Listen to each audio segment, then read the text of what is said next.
as you return back home to who you are going to be faced with all your fears, your wounded parts, your past identities, your conditioning, your generational lineage.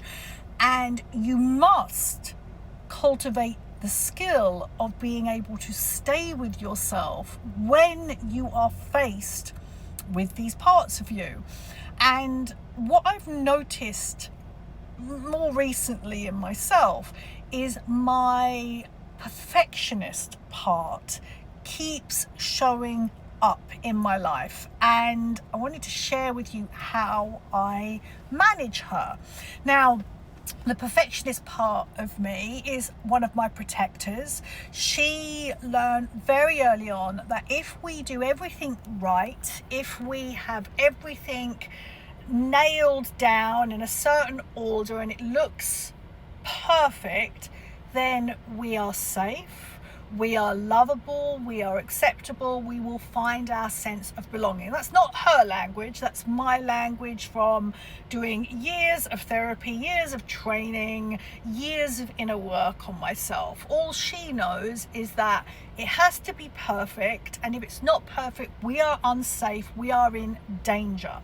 So, and it comes up in the nuances. She appears in the nuances of my life. So recently I've had this thought. I was like, I really would like to get up earlier in the morning. I'm in Turkey. It is so hot. And so I was like, the reason why I wanted to get up early in the morning was I can do my morning practices and then I can cycle to the gym before it gets too hot. And what I've found myself doing for the last 2 weeks, because it's been going on for a while, is that I've been saying I want to get up earlier, but I haven't. I get up when I'm ready to get up.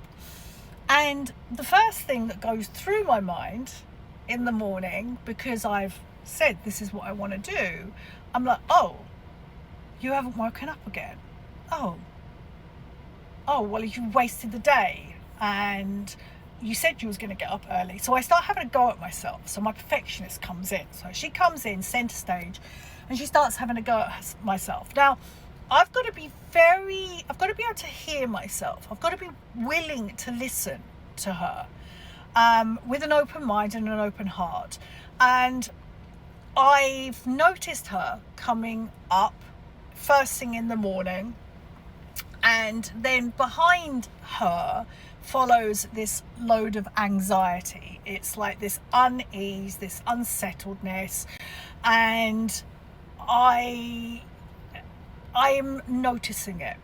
So the thing is that this work that I'm here to guide myself into, you into, as you come back home to yourself, requires us to slow down enough and to be curious about what's going on inside without attaching on any meaning to it. Because what I could do is move fast, ignore her initial demand, and then latch onto the anxiety that sort of comes up from her saying this. And I know that my job is not to latch onto any emotion, my job is not to latch onto any thought process, it's just to watch it. So anyway, I've been watching it with curiosity. There is this kind of lure, the seduction to get pulled into, like, no, I haven't been doing it, I'm a loser, I'm a failure, everything's going to fall apart, because my perfectionist loves to catastrophize if I don't do everything perfectly. And so I've been watching that as well, how easy it is to fall down there. I took a breath, and it was sometime this week, and I took a breath, I was like watching it. I listened to her, I was like, oh, hey, I hear you. Yeah, you're right. I did say that I was going to get up earlier. And it's important to me to get up earlier because it sets my day up, and it is really hot, and and I was having this conversation and I was like, and I'm not getting up earlier. And my perfectionist part, it was taken aback because she's used to me ignoring her and ploughing on. then she comes back and because our job is to converse, to relate, to become allies with these parts of us. So she comes back and then she's like, well, you said you was. I was like, I know I did. It's important. And I know at some point I am going to get up earlier. And right now, the rhythm of my body is asking for more rest. For whatever reason, and my logical brain now wants to get involved, my egoic mind wants to get involved. It's like, well, why do you need more rest? You're sleeping loads. Like, okay, I hear you. And really come back into the wisdom of me, the wisdom of my body. And the conversation I was having with this perfectionist part of me was like, right now, our rhythm is requiring more rest. We need more rest for whatever reason. And getting up earlier, it's going to happen.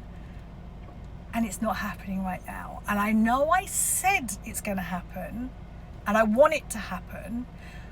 And this is the way that I talk to myself. I talk myself into things. You can either talk yourself into things or you can talk yourself out of things. It's like the perfectionist part wants it right here, right now. And I know that all my changes that I make, that I draw into my world, take time. And I have to be able to sit with myself in process whilst it isn't, because the perfectionist looks for external markers of success, isn't happening.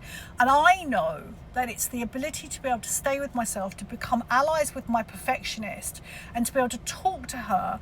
And as I do that, the part of me that's talking to her is my soul, my higher self, my gut, my genius, whatever you want to call it. She starts to run the show. She's like, we've got this. Right now, we need more rest. Right now, the rhythm is calling for more sleep.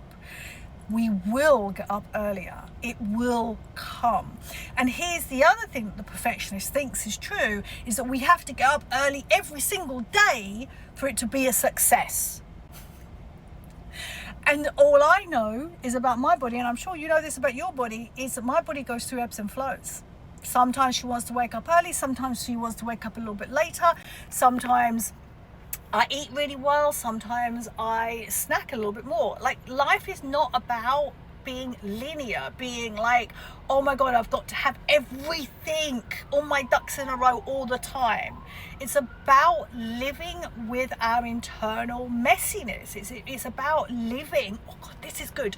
It's about living with our internal equilibrium that is going to shift and change.